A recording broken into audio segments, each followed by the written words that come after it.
Hi, everybody. I'm Becca Krouse. I'm excited to be here today. Thank you for the opportunity to pause it, and thank you all for being in the room. My talk today is called Stitch by Stitch, the Art of Engaging New Users. All right, so I want to start by saying this presentation is my personal opinion and not that of my organization.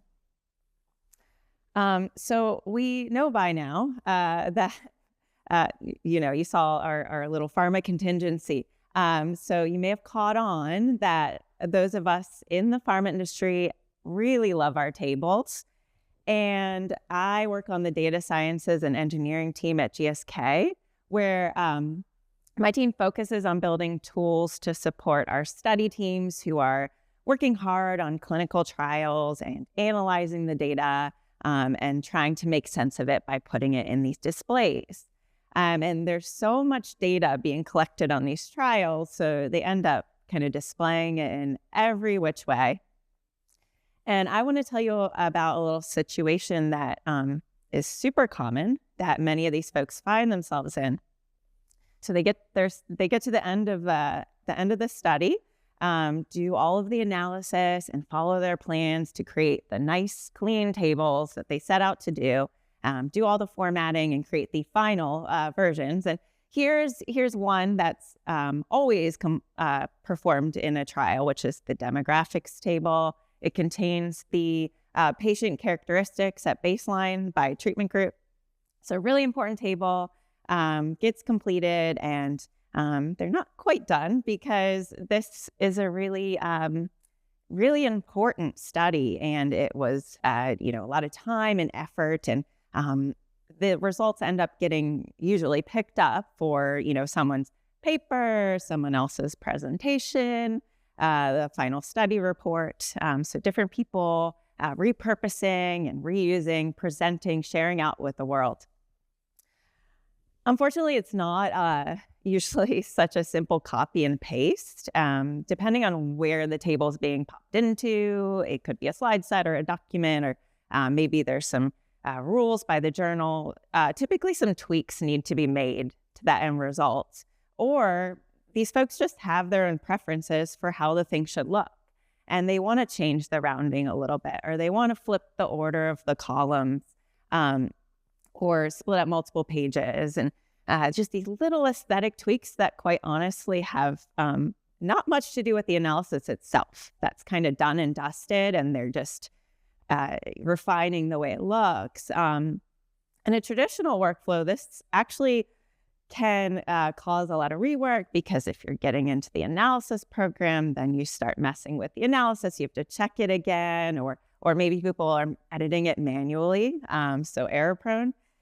So our team created an R package called tfrmt to allow people to more easily format these tables and reformat and add their own customization without getting back into the analysis, without having to redo a bunch of things.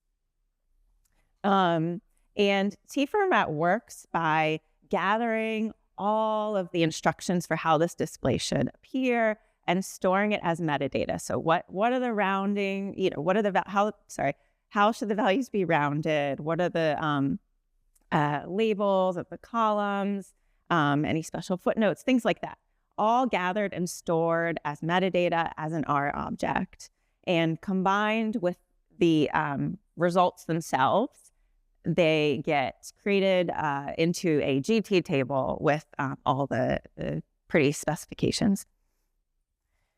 Now, tfrmt itself obviously is an R package, but if we take a look at our potential user base, it actually, they vary quite a bit in terms of their expertise, how comfortable they are in programming. All of these folks need to use these tables and modify them in some way, but asking them to pick up and use an R package is not super straightforward. And on top of this, we're in an industry that's a little bit newer in our open source journey. So R packages and the R ecosystem it's a new thing for some folks.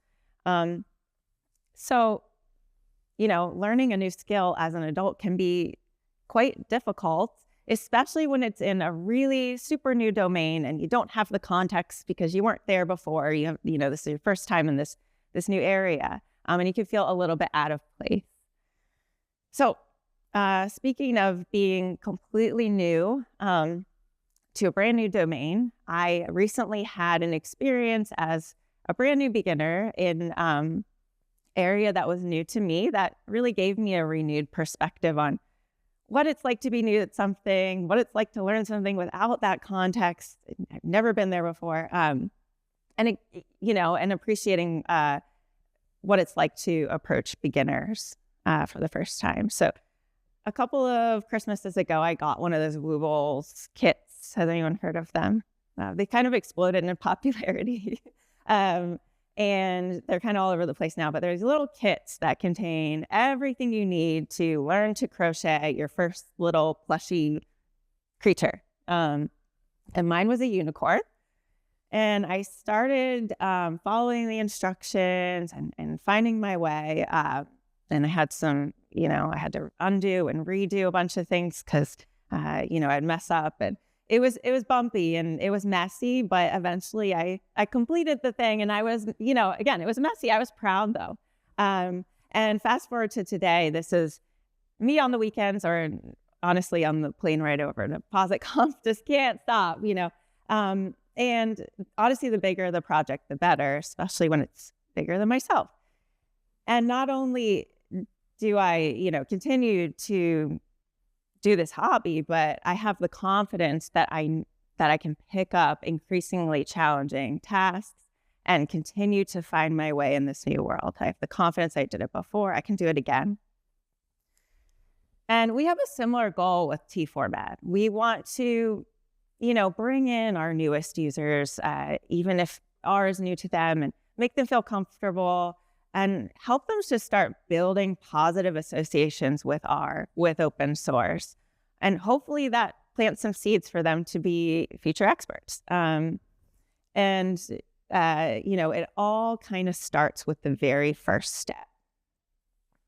Going back to my experience with my little plushie, I had my kit, so I was able to just kind of hit the ground running. But if I hadn't had a kit, I would have had to walk into the craft store and start to make some really overwhelming choices. And if you've never been in a craft store before, what you'll find is, you'll go to the yarn aisle, and it's walls and walls of options, every single color, every single texture and material. It's just overwhelming. And that's just one piece of the picture.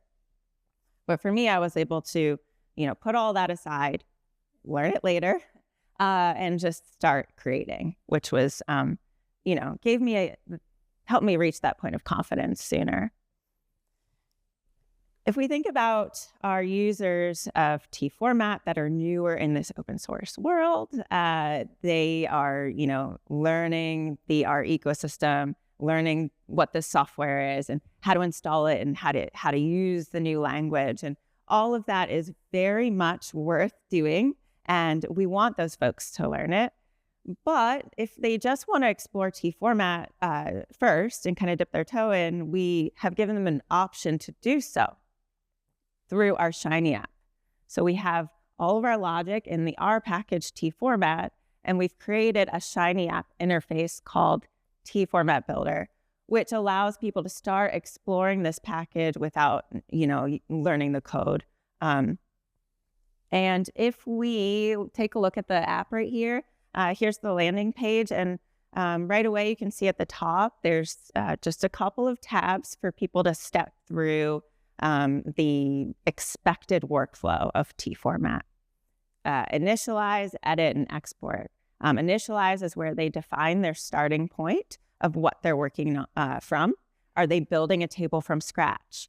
Or, as we saw in that other slide, they could pick up someone else's work and keep going. So this is where they say, this is what I have to start from, or I'm starting from scratch.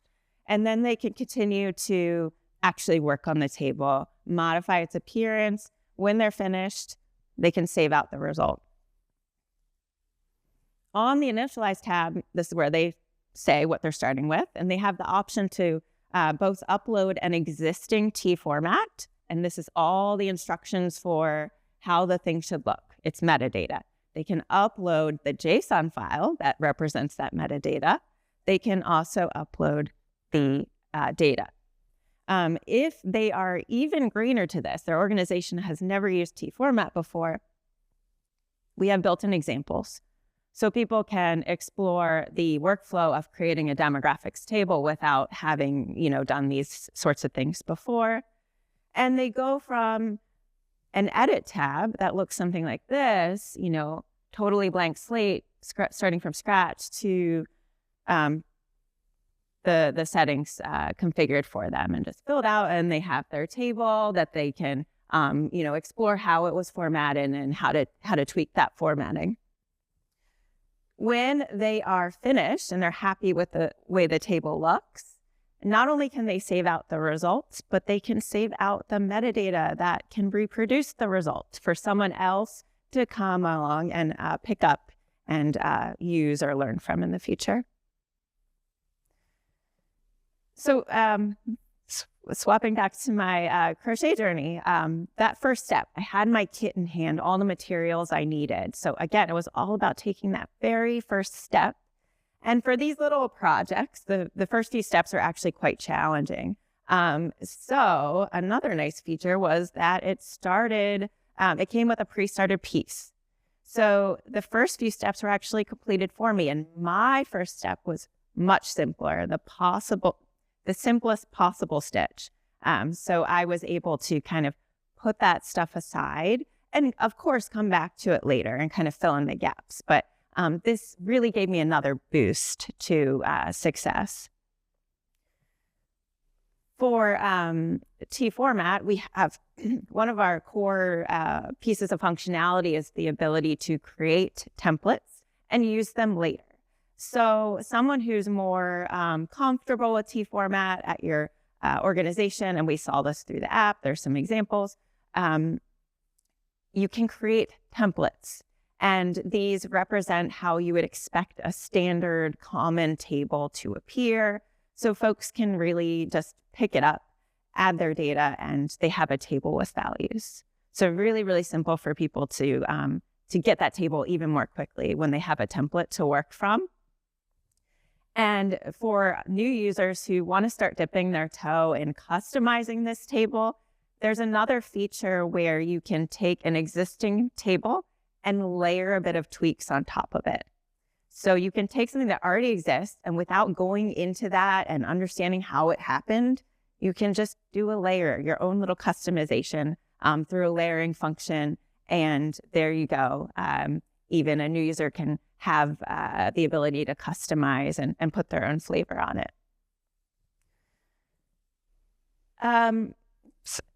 So learning a new domain, getting into a new domain means learning a new language.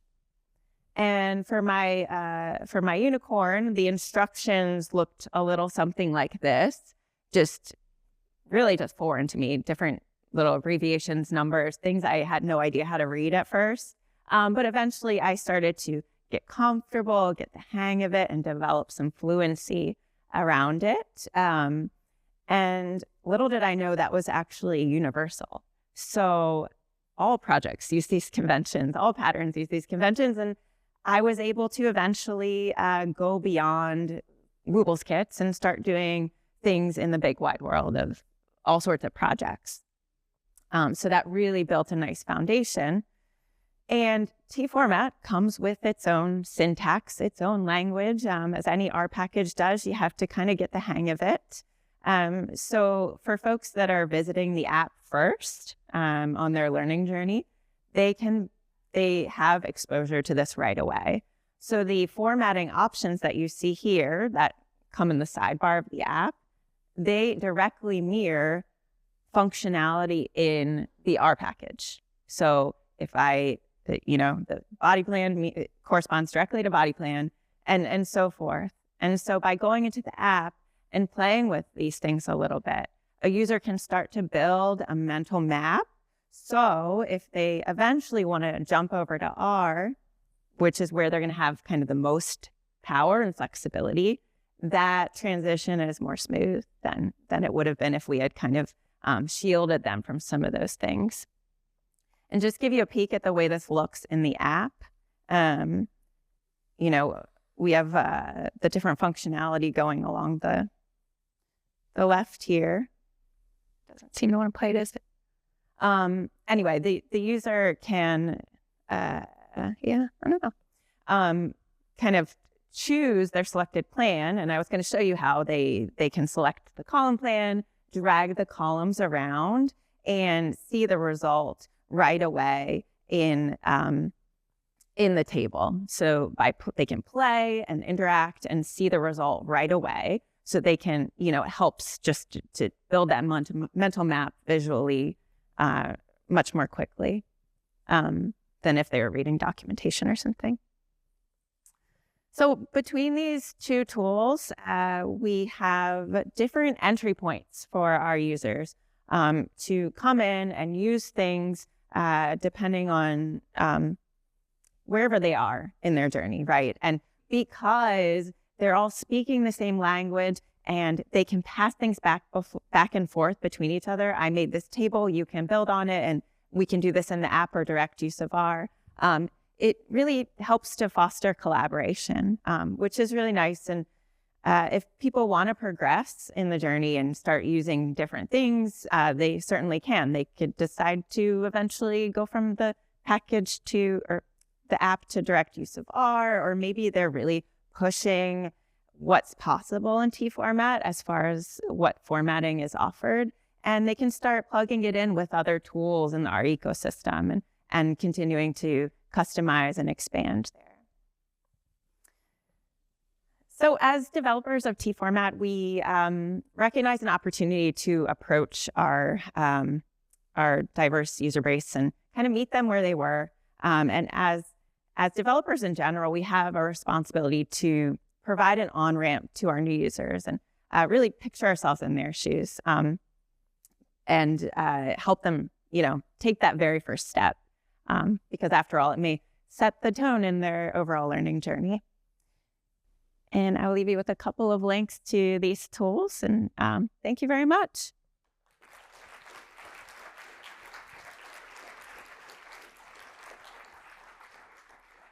Thank you so much, Becca. I really like the tools for collaborating between coders and non-coders, specifically T format builder. That's a great way of allowing that collaboration. I have a question here from our virtual audience. What are some tips for converting from tidy or untidy data to T format? There's a second part of that question there, and I can get to it after if you like. Yeah, so with T format, we do have an expectation for what the input data looks like. And so you can use your favorite tools to get it in that structure, which I'll just say very quickly, it's one record per unique value. It's long data that's unformatted because T format will do all the rounding for you. But Daniel did plug some functionality coming in the pharma space. The cards package will be a big boost to get that data in that format much more easily. Perfect. And the second part of that question is, can T format take existing data sets from services like REDCap and apply the correct formatting? And I've never heard of REDCap before, so I don't know if you know what REDCap is, if you could just, from what I see online, it's an online survey and data management service. So if you don't have context there. Yeah, I'm not sure. With T format, if you're using R, you just got to get the data into your R session in your usual way. For the app, you could certainly explore tweaking the loading module to get it right. Great. And has this project started as open source, or was it open source later in development? Everything was started as open source, yes. Very cool. And last question, where do you get a Wooble kit? Oh gosh, they're all over the place, right? Amazon. Thank you so much. Thank you. Thank you.